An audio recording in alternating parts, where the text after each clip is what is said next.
put up this headline: Democrats should use this moment to codify Roe v. Wade. And this is coming from Eli Mistal, in the Nation magazine. The midterms prove that Americans support abortion rights and Democrats should enshrine them, even though the Supreme Court will promptly strike them down. And Eli goes on to say, I guess Rovember really was a thing. And I think he's right about that. It really was a thing. And here's some of what he wrote about in his op-ed in the Nation magazine. Lots of factors played a role in the Republicans' underperformance in the midterm elections, but it sure seems like the decision by conservative justices on the Supreme Court to overturn Roe v. Wade was a major one. The United States Senate might have been handed back to Democrats by Samuel Alito and his extremist ruling, signed, of course, by all 5 of the other conservatives. Eli goes on to say, one person looking to press policy advantage Democrats currently enjoy is President Joe Biden. White House senior aide Anita Dunn went on TV to reiterate Biden's stance that Congress should, quote, codify Roe v. Wade so that it is the national law of the land. It's really good that the president is starting to understand that now. As we know, I'm old enough to remember when the president was kind of pushing back on codifying Roe and doing away with the filibuster just to do that. And it has been because of the pressure of outside activists, outside forces pushing the president to this point. Eli goes on to say, Biden understands that the voters have spoken and he's positioning his administration and the Democrats as the people who want to give the voters what they want. And what they want is to not have Ted Cruz anywhere near their uteruses. You better say that, baby. It always boggles my mind how Republicans talk about small government, but they always want it just size, just right, just enough to fit into a woman's womb. We're gonna keep on pushing back on that. Eli says, I want that to happen. I think Democrats should use maximal power to enshrine abortion rights, including getting rid of the filibuster if need be. It's the right move, both in terms of policy, reproductive rights should trump state rights, and in terms of politics.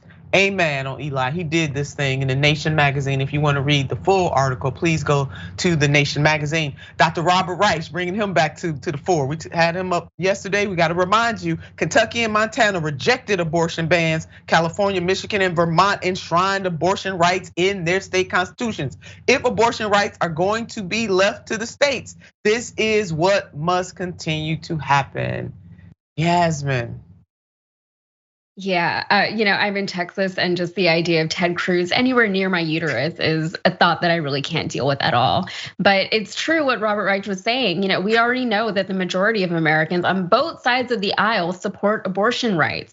It's kind of frustrating to see that this is still such a hotly contested issue in national politics and in state politics. I was really glad to see so many people turn out to the voting booth during the midterms, many of whom I can assume were there at least in part to help protect abortion rights. I know that was a big motivator this midterm season, but it's not fair for either party to continue to use this as a poll motivator, right? They can't keep using the fear of losing our basic rights as a motivator to get people to vote. It's not fair to the American public. And there's always gonna be another hot button issue to motivate voters. So let's just move on from this one. Let's codify it, do what we can do. We gotta move on. We gotta move on. Amen to that, and you're absolutely right. Cannot continue to use this. They abusing it. Don't abuse it. So my stunt double, Yasmin, had this to say on Twitter. The balance of the Senate is now clear. It is also clear that being pro-abortion ban is politically terrible. Dems will talk about how successful these midterms were, then will say they can't address abortion rights. At least try. And that's really what Eli was saying in his article too, that despite what this activist, extreme right-wing extremist Supreme Court may do, that the Democrats must try. They should have tried this months ago, in my opinion, but here we are. And finally, Eli says, but people should operate without any illusions. If the Democrats somehow pass a national law codifying Roe v. Wade, the conservative justices will use the emergency shadow docket to prevent it from taking effect and then strike it down later when it is electorally convenient for them to do so. We all know the game, but that doesn't mean that you shouldn't try, because we must continue to advance. Now, when the president was asked whether or not codifying Roe was in the cards, he responded this way: I don't think they can expect much of anything other than we're going to maintain our position. I don't think that there's enough votes to codify Roe v. Wade abortion rights unless something happens unusual in the House. I think we're going to get very close in the House, but I don't think it's going to be very close. But I don't think we're going to do it. That's coming from the president. I don't have a whole lot. That doesn't inspire a confidence at all. But here we are. So from the activists out there on the streets to members of Congress, continue to push this thing. No matter what the United States Supreme Court may do or might not do, we must continue to push. And Democrats, you're in lame duck session, so do what you can right now. Lay a strong foundation, do the right thing. Let's stop making excuses. You got the power, you need to use it.